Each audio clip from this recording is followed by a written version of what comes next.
That's why, to me, it's always best to evoke the common law. Man on man. A lawyer's got to sit down, knock the jury out of the box, and knock the judge, knock everybody out of the box. Just say, no, I'm not playing this game. I'm not going to win. Why play a game that, you don't know what the outcome is before you walk in there? That's why I said to my buddy Jim, I said, look, we could write the greatest paperwork in the world. I said, we definitely, there's no doubt about it, we should walk out of here with no problem on Tuesday. But who knows? I've never seen this judge down here in this county. I have no idea why he's been assigned this case. I said, I don't know if we're going to win. I don't know if we're going to lose. I don't have a clue. But all I know is when we walked to the court clerk's office, when this first started 2 months ago, and I actually have it videotaped, we asked them when we got summons to appear, I said, can we have a complete copy of the case file? And she said, well, that one piece of paper you have, that's all we have. I said, ma'am, you know and I know better than that. There is more paperwork attached to this summons. Where is the case file? He said, well, we have the case file back here, but there's only one piece of paper in there. We had the lady tell us on the phone, and then we went down there face-to-face, and I recorded her with my cell phone. All three court clerks said the same thing. Sir, that's all we have is that one piece of paper. I said, well, let me explain to you what a trial by ambush is. If there's one more piece of paper that they produce in that courtroom on, like, the 14th, next month, I'm going to hold you liable. And I've already took one court clerk to court up in Augusta County. I'll have no problem taking the court clerks here to court as well. And the next thing you know, the court clerk says, oh, let me take a look one more time. She says, oh, here's 7 more pieces of paper that they filed. I said, yeah. I said, how did you allow me to have a summons to appear, Jim to have a summons to appear, without attaching the complaint or the claim? How did you allow that to happen? How did you allow just the summons to be brought forth from this courthouse and not have a complaint attached to it? How did that happen? And she's like, well, we figured he didn't need it. Oh, really? I don't need to know what I'm walking into next month when I come into court. I don't need to know what's on these 7 pages. Oh, I don't need to know any of this? I don't need to know how to answer this? I just need to know when I come to court in 30 days to be ambushed? That's what I do need to know? That when I get here, I'm going to be jumped by the other side with stuff I have no knowledge whatsoever? Is there some reason why that you're in complete violation of Rule 5A? Is there some reason why? And they just looked at me and said, have a nice day, lady. And it was funny. I ran into her in the local Home Depot Lowe's store. It was funny.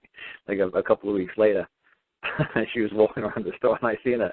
And I didn't realize who she was at first. I just recognized her face, said, hi, how you doing? And then she said hi to me back and said, she's that court clerk lady who tried to F with me. But, yeah, like I said, it's just funny, man, that, these people, have to still come out into the real world, and they still go shopping, at these stores like everybody else does. And I don't know how they could do it with a straight face and realize that they were going to throw me and Jim under the bus. So I don't know if the lawyers who work for that law firm, for the foreclosure law firm, pays these clerks off or brings them a box of donuts every day or gives them free concert tickets or something. I don't know why the ladies did what they did, but that was just evil. There was no reason for them to do that to me and Jim. We never did anything wrong to those ladies. There's no reason for them to just hold that information back from us and make, for instance, I told this one, I said to him, Jim, tell your wife to call up and say that we need a copy of the case file. I said, what? I said, what did the sheriff give you today? He's like, a summons. What else did he give you? Nothing. Where's the case file? There isn't one. Yes, there is. There's got to be a case file, and then they issue the summons, and they attach the case file to the summons, and, you have to know what you're walking into next month. I said, well, I'm telling you, all I got is a summons to appear. Well, there has to be a case. There's got to be a case that summons attached to. I said, they're giving you like an invitation to appear, but there's supposed to be a case, like a box, like a case, a suitcase. There's got to be a case with a suit inside of it. So they gave you like a piece of paper saying you're invited to go to court next month.